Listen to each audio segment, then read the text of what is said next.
भारत के सबसे रोमांचक गेमिंग प्लेटफॉर्म विंजो पर हैं 70 से भी ज्यादा गेम्स। तो खेलो अपने मनपसंद गेम्स और रोज जीतो करोड़ों के इनाम। Download now from winzogames.com। Game में वित्तीय जोखिम शामिल है और इसकी आदत लग सकती है। जिम्मेदारी और अपनी जोखिम पर खेलें। Ayrıca ne var? Dus başta aparaj. Başında yaparlar. Please आ जाओ, please आ जाओ. Dus वाला में नहीं आबर. Valla ne var? Dus वाला यमना करने की हिन वाला. Yutu. Van से दबस यमना करने की हिन वाला उत्सव.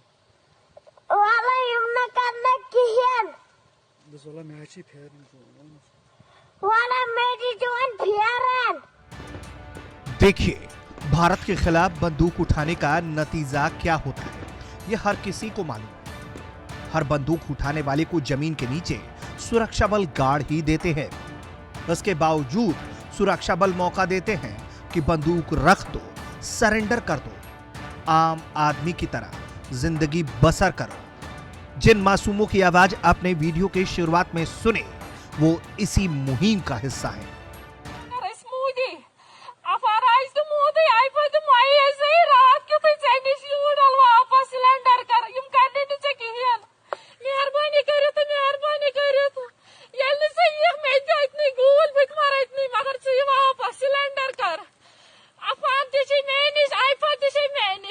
Ayrıca ne var?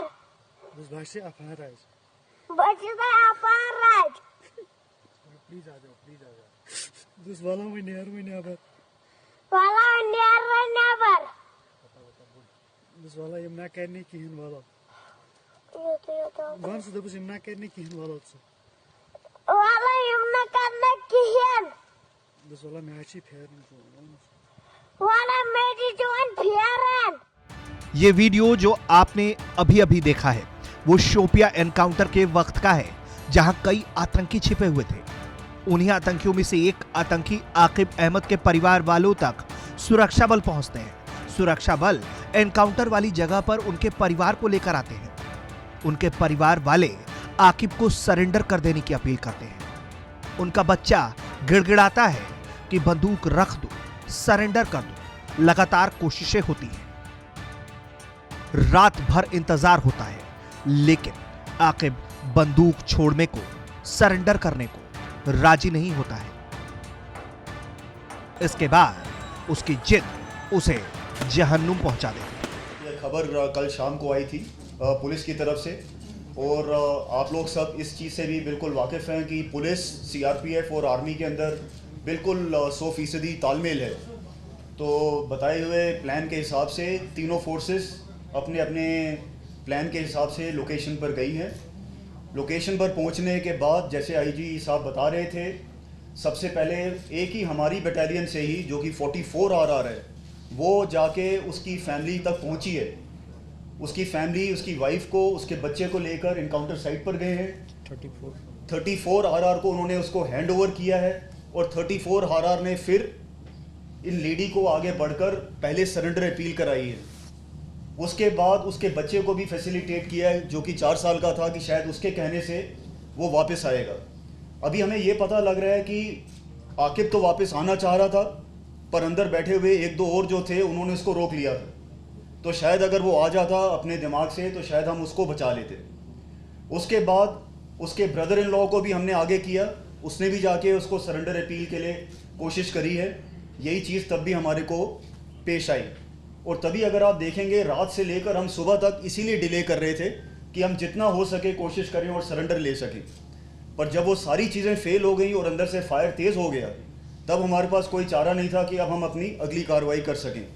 तो आपके ज़रिए, मीडिया भाइयों के ज़रिए यही पैगाम हम सब की तरफ से, आईजी साहब की तरफ से और कोर कमांडर साहब की तरफ से, मेरी तरफ से, कि जो भी सरेंडर के लिए आना चाहता है, लास्ट मोमेंट तक सारी की सारी सिक्योरिटी फोर्सेस लोकल लड़कों के लिए कमिटेड हैं। अगर लास्ट मिनट तक भी हमारे पास होगा, हम अपनी जान की परवाह ना करते हुए फिर भी सरेंडर लेंगे। मेरे एक लड़के को, जो 34 RR का था, जिसको गोली लगी है, वो गोली भी इसीलिए लगी है क्योंकि वो कवर लेकर आगे जाके उसको लाने की कोशिश कर रहा था। अगर हम ये सब ना करते तो शायद ये इनकाउंटर आधा घंटा भी ना चलता। तो पहला पॉइंट ये है। दूसरा पॉइंट ये है कि जैसे आईजी साहब बता रहे थे, काफ़ी लड़के भारी तादाद में इनडायरेक्टली हमारे तक अपने पैगाम पहुंचा रहे हैं कि वो वापस मेन स्ट्रीम में आना चाह रहे हैं, पर उनके एक आध कोई रिंग लीडर होते हैं जो उनको रोकते हैं। तो आपके ज़रिए अगर हमारा ये पैगाम गांव-गांव तक जाए कि जो भी वापस मेन स्ट्रीम में आना चाहता है, हम उसको बहुत खुशी से वापस शामिल करना चाहेंगे। सारी सिक्योरिटी फोर्सेस उसके लिए भी कमिटेड। सुरक्षा बल लगातार शांति के रास्ते पर लौटने का मौका दे रहे हैं। खुद आपने सुना कि कैसे जो एनकाउंटर आधे घंटे भी नहीं चलता, वहां सुरक्षा बल घंटों इस आस में इंतजार करते रहे कि आतंकी बंदूक छोड़कर सरेंडर कर देंगे, लेकिन जब वो नहीं माने तो अंजाम क्या हुआ आपके सामने है। इस एनकाउंटर में 4 आतंकी मारे गए जो लश्कर से जुड़े बताए जाते हैं। इस एनकाउंटर में एक AK-47 3 पिस्तौल भी बरामद हुआ। वहीं आतंकियों के साथ इस मुठभेड़ में 34 राष्ट्रीय राइफल के एक जवान भी घायल हुए हैं, जिनका इलाज जारी है। कश्मीर से अशरफ वानी और सुजा की रिपोर्ट, भारत तक।